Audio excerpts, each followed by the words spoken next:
오늘은 이영작 한양대 석좌 교수와 함께 말씀 나누겠습니다. 어서 오십시오. 네. 예, 문재인 대표가 최재성 의원 이 사무총장 임명을 강행했습니다. 네. 그로 인한 후폭풍이 아주 거센데요. 우선 문재인 대표의 이 선택을 어떻게 평가하십니까? 문재인 대표로서는 또 어떻게 보면은 친노로서는 어떻게 보면 선택이 없는 거죠. 불가피한 선택이었다? 네. 친노로서는 만약에 국회 공천에서 친노가 많이 밀려나게 되면은 네. 문재인 대표의 대권 가능성도 날아가는 거고. 그렇게 되면은 지금 지난 그 노무현 대통령 추도식에서 추모식에서 보여준 그 말하자면은 노무현 대통령의 억울한 죽음에 대한 한풀이도 안 되는 거고. 그런 모든 것이 이렇게 계획이 돼 있는데 네. 그 계획에서 차질이 날 수가 있는 거죠.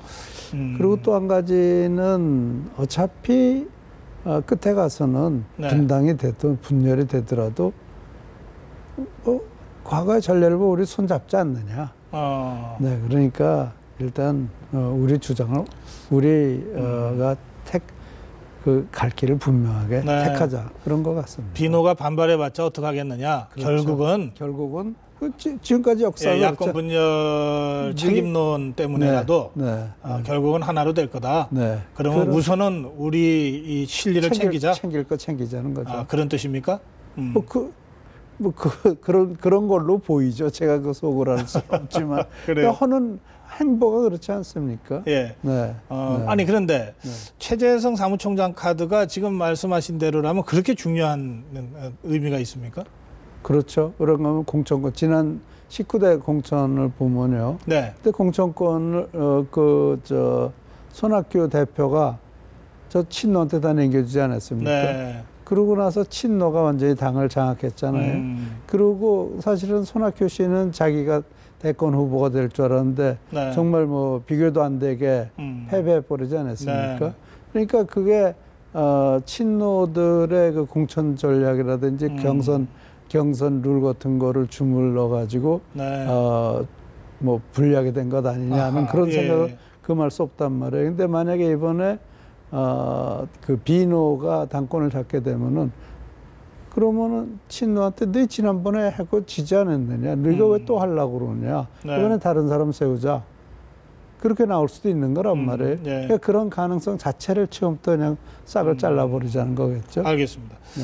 지금 말씀대로라면 최재성 사무총장 카드는 네. 친노가 계속 당을 장악하기 위한 교두보고 그렇죠. 또 문재인 대표가 총선 승리를 넘어서 대선 으로 그렇죠. 가는데도 네. 이 결정적인 이 게이트키퍼 역할을 하는 것이다. 그렇죠. 그러면 네. 어떤 경우에도 양보하거나 네. 포기할 수 없는 카드네요. 그렇죠. 그러니까 이것이 최재성 의원 반드시 최재성 의원이야 하느냐는 건 잘 모르겠지만요. 네. 적어도 분명한 친노가 돼야 된다. 알겠습니다. 그런 생각이 있는 것 같습니다. 문재인 대표가 최재성 사무총장 카드를 강행한 데는 이제 그런 전략적 이해가 있다. 이렇게 분석을 하셨는데 네.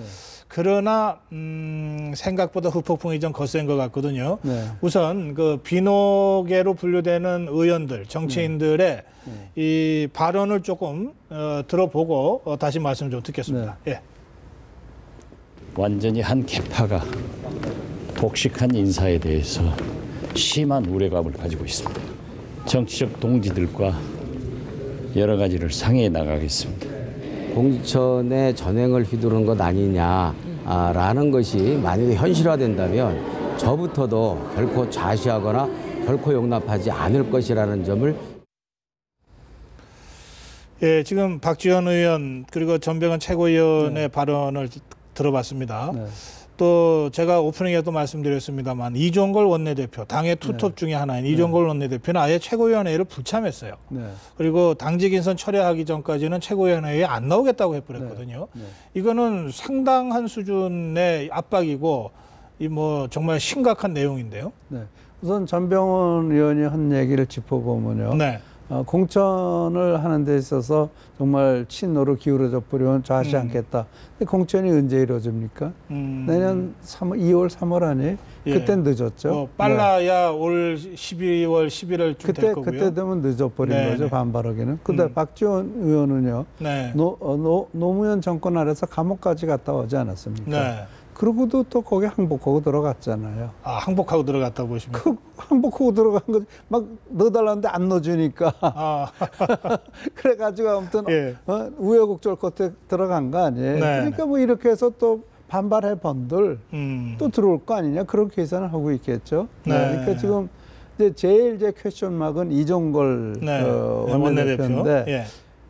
이종걸 원내대표가 정말 여기하고 갈라설 수 있는 정치적 그 뚝심과 또 비전이 있는지 네. 또 실제로 지금 생각을 해본다면 아마 빅뱅은 못 되더라도 네. 이종걸 대표가 뭐 탈당을 한다든지 분열을 하게 되면 스몰뱅 정도는 될 수 있단 말이에요. 적어도 네. 그분이 그 130명의 그 명목상의 대표 아닙니까? 네. 네, 그래서 이종걸 대표의 뭐 다른 두 분 뭐 지금 박지원 의원이나 전 의원보다는 이종걸 원내대표의 행보가 좀 관심을 끌고 있는 거죠. 그런 의미였어요. 네. 사실 그렇게 보면 이종걸 원내대표가 네. 자기가 스스로 세운 원칙은 또 고집스럽게 밀고 나가는 그런 네. 그동안의 정치적 캐릭터를 좀 보여왔거든요. 네. 네. 그래서 늘 당에서도 좀 비주류로 네. 고생하면서 여기까지 온 사람이고 네. 그런가 하면 사실은 천정배 의원하고 아주 가까운 이 정치 행보를 또 같이 네. 해온 그런 역사가 있습니다. 네. 그런 점에서도 자신의 요구가 받아들여지지 않으면 정말 결단을 내릴 가능성도 다른 의원보다 이종걸 의원한테 더 있을 수 있다. 네. 지금 이렇게 분석하신 것도 일리가 있네요. 네, 저는 뭐 그분이 그렇게 할 거라는 것보다는 네. 만약에 그렇게 할 경우에 지금 현재로서는 비노 진영에서는 가장 무게감이 있는 사선 의원이죠, 저분이. 네, 사선 그렇습니다. 의원에다가 지금 아무튼 힘들게 했지만 그래도 원내대표가 됐고. 그러니까 사실은 그 상대가 최재성 의원이었어요. 그래, 네, 맞아요. 예. 네, 그러나 그 최재성 의원의 어떤 감정 싸움이라기보다는 네. 이렇게 해가지고는 비노는 다 죽는다. 네. 그리고 지금 제일 먼저 나오는 것이 조국 교수도 그러지 않았습니까? 사선 의원 불가리해야 된다는 얘기 얼마 전에 하지 않았습니까? 또 호남 불가리해야 된다. 그러니까 거기에는 우선 호남 불가리 하겠다는 건 호남의 인물을 키우지 않겠다는 의미로 받아들여지는 거란 말이에요. 네. 호남에 지금 대권 주자 없잖아요. 네, 그러네요. 예. 네. 그런데 그 19대 대권 주자도 없고 20대 가도 까물까물해요. 안 보이잖아요.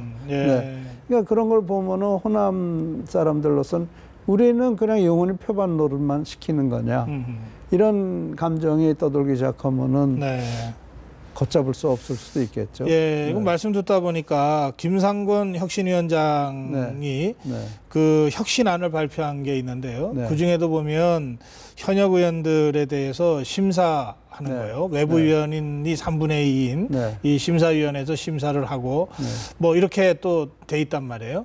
그러니까 그 마치 지난번 그 새누리당이 2012년 4월 총선 공천 때 이 컷오프 제도를 도입해서 25%를 친이들 그냥 박살했잖아요. 그때 하고 지금 좀 비슷한 그런 물갈이 안을 지금 혁신안이 내놓은 것 아니냐. 그렇죠. 이런 얘기들이 있어요. 그렇죠. 그럼 뭐 제가 봤을 때는요. 아주 극히 반민주적인 아이디어죠. 그 제가 왜 그런 말씀을 드리나 하면요. 국회의원은 누가 뽑습니까? 주영민이 뽑죠. 네, 그럼 지영민 위에 있는 그럼 그 혁신위원회에서 점수 매기는 사람들이 그 지영민 위에 있다는 얘기예요? 예. 어떻게 돼요?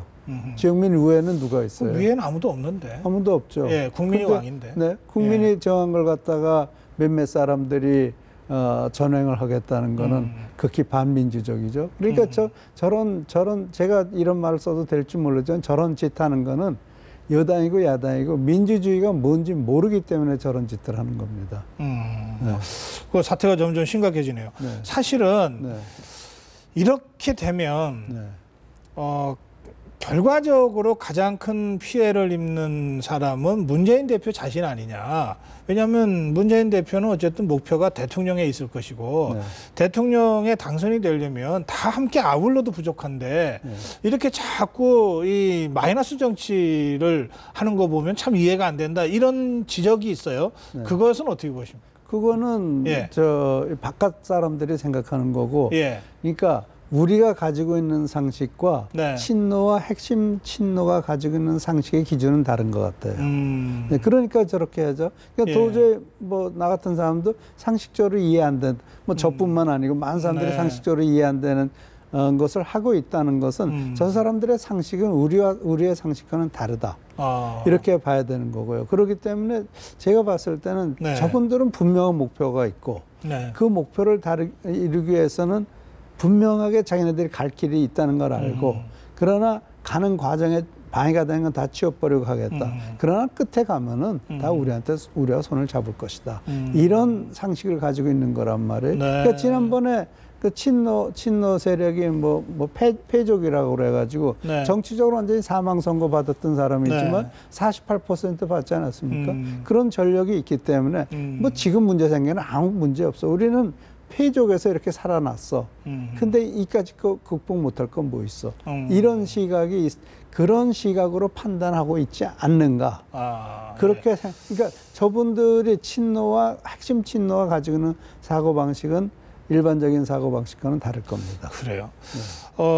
그러나 하나 분명한 것은 마이너스 정치를 해서 대권을 잡은 경우는 없다는 거고요. 그리고 지금 문재인 대표나 친노가 보여주고 있는 이 정치 행태가 뭔가 플러스 정치보다는 마이너스 정치 쪽에 가깝다고 하는 거잖아요. 근데 그거는요. 그거는 마이너스 정치에서 패배한 건 우파 얘기죠. 좌파 얘기는 아니죠. 아, 그런가요? 네. 그럼 우파가 분열했을 때 우파가 진 거죠. 좌파가 분열해가지고 진 적은 없거든요. 좌파는 끝에 가서 다 합치니까요. 끝에 가서 다 합치니까. 이제 그거 믿고 지금 이러고 있는 거다? 그렇죠. 그런가 하면은, 지난번에 안철수 의원 뭐라 넣는 거 보세요.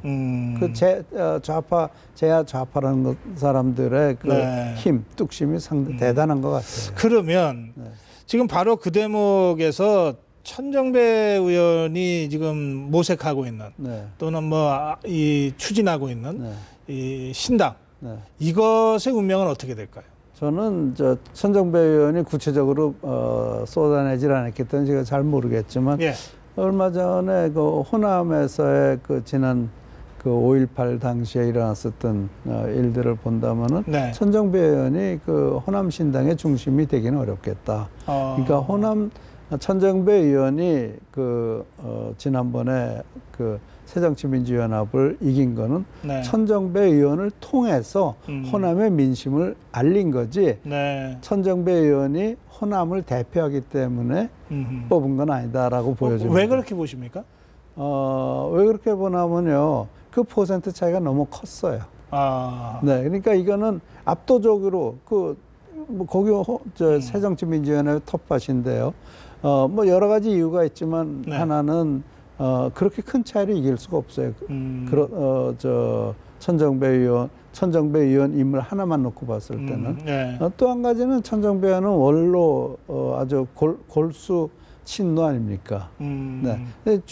가장 친노 의원인데 친노 정치인인데 친노에서 배척당하니까 나온 거 아니냐 이런 시각도 있을 수 있고요. 그러니까 언젠가 또 손을 잡을 수 있지 않느냐는 시각도 있을 수 있고 여러 가지 시각이 있을 수 있기 때문에 어떤 점에서 보면 예측이 그러니까 과연 저분이 호남을 위한 정치를 할 뿐이라는 것에 대한 의문이 있을 수가 있겠죠. 지금 말씀하신 골수 친노, 원로 친노 아니냐 하는 대목은 2002년에 가장 먼저 현역 의원으로는 가장 먼저 노무현 지지 선언을 하고 이제 쭉 갔던 그 관계를 말씀하시는 것 같은데 그러나 사실 천정배 의원의 정치 임무는 김대중 대통령을 통해서 이루어지지 않았습니까? 그래서 천정배 의원 스스로는 이 친노보다는 이 DJ의 적자 이런 생각을 본인은 하고 있는 것 같은데요. 본인이 하고 그래서 리틀 DJ들을 더 만들어 보겠다 이런 얘기까지 하는 거 아닌가요? 글쎄요. 그 리틀 DJ에게는 뭐 정치적인 계산인 것 같고요. 이해찬 의원은 그럼 누가 그 자리에 넣어줬나요? 그건 김대중 대통령이죠. 네. 그리고 장관도 시켰고, 그다음에 탈당하고 나간 걸 다시 불러들이고, 그거 다 김대중 대통령 한 거 아닙니까? 그렇죠. 그러니까 예. 뭐 천정배 의원이라고 이해찬 의원과 크게 뭐 다를 이유는 없는 거죠. 네네. 그래서 그러나 천정배 의원이 중심이 되는 호남신당은 있을 수 없을 거라고 생각합니다. 알겠습니다. 예. 오늘 검찰이요, 노건평 씨를 소환했습니다. 성완종 씨 사면과 관련돼서 뭐 동거래가 있었던 의혹을 검찰이 확인하고 아마 조사하는 모양입니다. 그래서 한편에서는 그 노건평 씨의 사법 처리에 관심을 두기도 하고 또 한편에서는 아니 갑자기 성완종 리스트 수사가 이렇게 왜 또 야권으로 확산되는지 뭐 여기에다가 김한길 의원이나 이인재 의원에 대한 이 조사 방침도 지금 검찰에서 나오고 있어서 말이죠. 이 상황을 지금 어떻게 봐야 되나요? 지금 검찰이 하는 것을 모두 정치적 해석이나 또는 음모론 시각으로 보는 거는 잘못된 거라고 생각을 하고요.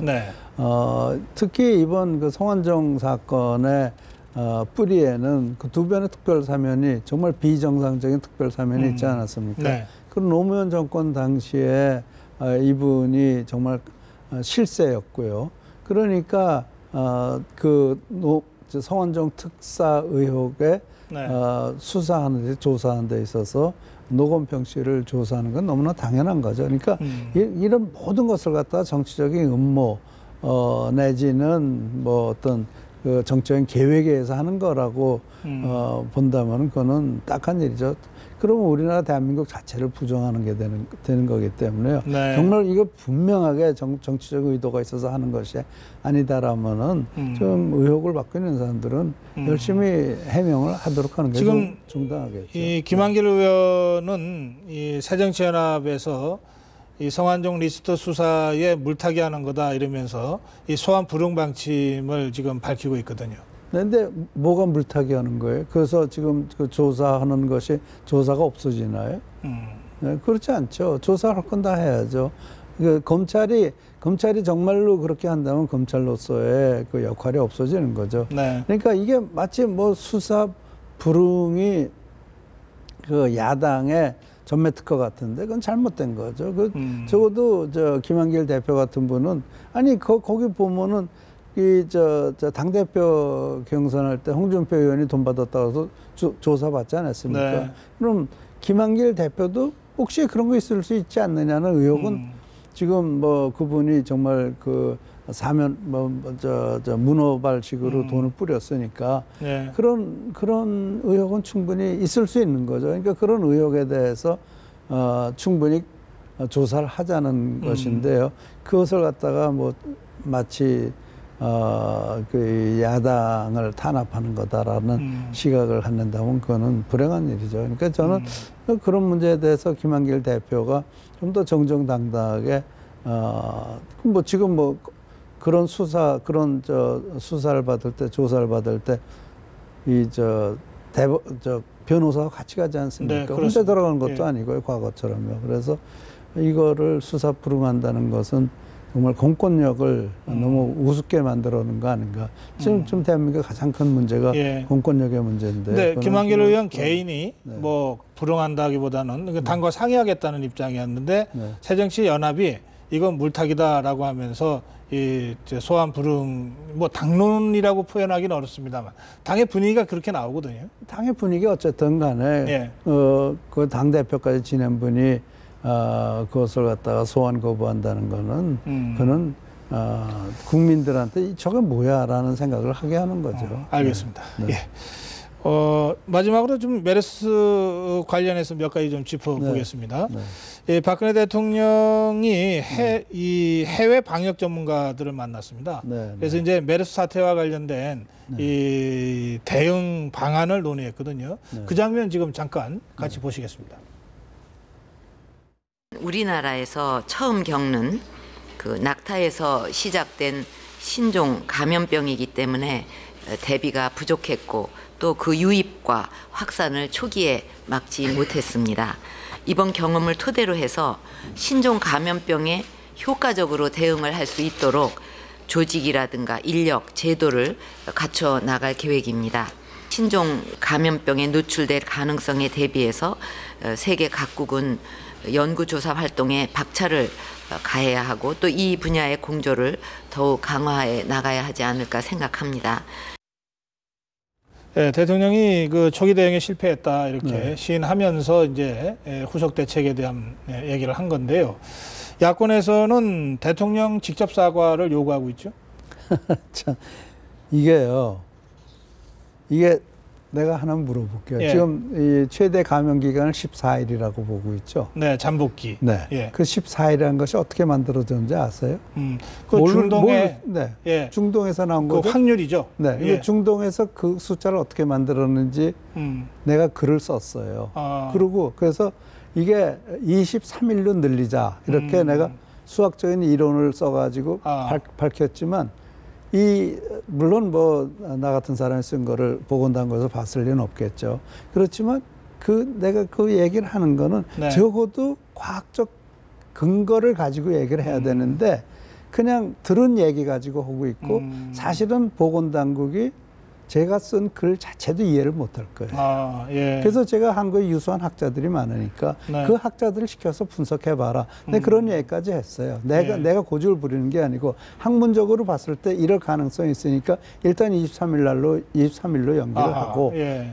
23일로 연장을 하고 네. 그다음에 지금 쌓여있는 데이터를 분석해봐라. 그럼 과학적 근거가 나올 것이다. 예. 그런 것까지도 거부하는 것이 지금 방역당국입니다. 네. 우리나라에요. 그런 그 방역 조사관이 2명밖에 없어요. 숫자적으로는 34명이지만 32명은 공이에요. 네. 2명이 인천공항에 나가 있어요. 그러니까 대비가 안 돼 있다. 전혀 안 돼 있어요. 전혀 안 돼 있다. 전혀. 우리나라 정부 자체가 아예 전문가가 없다. 전문가가 없어요. 예. 네. 근데 거기다가 정치인들이 끼어들잖아요. 뭐 확진 판정권을 달라고 박원순 시장이 예. 그러지 않았습니까? 지금 확진이 얼마나 어려운 거 언론에 보도돼서 알잖아요. 제가 그날도 나가서 그랬어요. 확진이라는 것은 무지무지하게 어렵고 무서운 일이다. 네. 근데 확진권을 달라? 그리고 방역대장이 되겠다. 방역대장이 돼서 뭐 하는 게 방역대장인지 알고나 그런 말씀하셨는지 모르겠어요. 방역본부장이 되겠다. 네. 예. 그러니까요. 이게 뭔가 하면 이거는 의학 문제고 전염병 문제예요. 이거는 전문가의 영역이에요. 이건 과학의 영역이다. 그렇죠. 그런데 거기 왜 정치인들이 끼어들어서 콩내라 판내라 합니까? 그리고 뭐 여당 의원, 야당 의원들이 대통령 보고 사과문 쓰라고 그러는데 네. 제가 그분들에게 묻고 싶은 거는 그럼 당신이 대통령이라고 생각하고 사과문 한번 써보셔. 그거 국민한테 한번 보여주십시오. 당신네들이 쓸 수 있는지 생각해봐라. 박근혜 대통령 쓸 수 없어요. 왜 쓸 수 없냐면 우리나라가 그런 것에 대해서 너무 몰라요. 너무 준비가 안 돼 있어요. 예. 그 글을 쓰다가 보면 대한민국 정부 조직 자체를 다 부인해야 되는 거예요. 네. 우리는 그게 전혀 준비가 안 돼 있어요. 예. 그런데 네. 지금 말씀은 이해가 되는데 네. 그 모든 것에 대한 최종적이고 궁극적인 책임은 결국 대통령한테 있는 것 아니냐. 맞으면 대통령 사과를 요구하는 요지는 그런 거거든요. 그거는요. 예. 뭐 신발 신고 이렇게 긁는다는 말이 있죠. 네, 그건 아무 의미 없이 정말 대통령 망신 주기 정도밖에 안 되는 겁니다. 그건 정말 의미 없는 거고요. 예. 이번에 사과에 정말 필요한 사과는 이재용 씨가 사과한 건 잘한 거예요. 네. 그런 건 필요하고 필요와 진정성은 저는 동전의 앞뒷면이라고 생각하는데 전 세계 대한민국에서 가장 잘 알려진 병원이 삼성병원입니다. 네. 이런 거면 물론 삼성병원만한 병원들이 우리나라에 여러 개 있지만 삼성이라는 네임밸류 때문에 그런 거예요. 네. 그렇기 때문에 이 삼성병원이 저렇게 페일하고 있다? 그러면 대한민국이 페일하고 있다라는 시각을 가질 수 있어요. 네. 그래서 여기서 이재용 씨가 어떤 조치를 취한 건 잘한 거예요. 근데 그것과 박근혜 대통령의 사과를 비교한다? 그는 말이 안 되는. 대통령 사과 요구는 그는 정치 공세에 불과하다. 완전히 정치 공세에 그럼 불과한 대통령이 거예요. 사과하면 안 된다고 생각해요? 아니 사과를 나는 무슨 말로 어떻게 사과를 해야 될지 모르겠어요. 총체적으로 책임지고 죄송합니다. 네. 그 말 그건 사과가 아니죠. 네. 정치적 수사 수준의 사과는 그렇죠. 그건 의미가 없는 거죠. 그럼 또 그런 말하면 야당이 또 얼마나 그하게 꼬집어 대겠어요. 그렇게. 네. 예, 여기서 마무리할게요. 고맙습니다. 네. 예.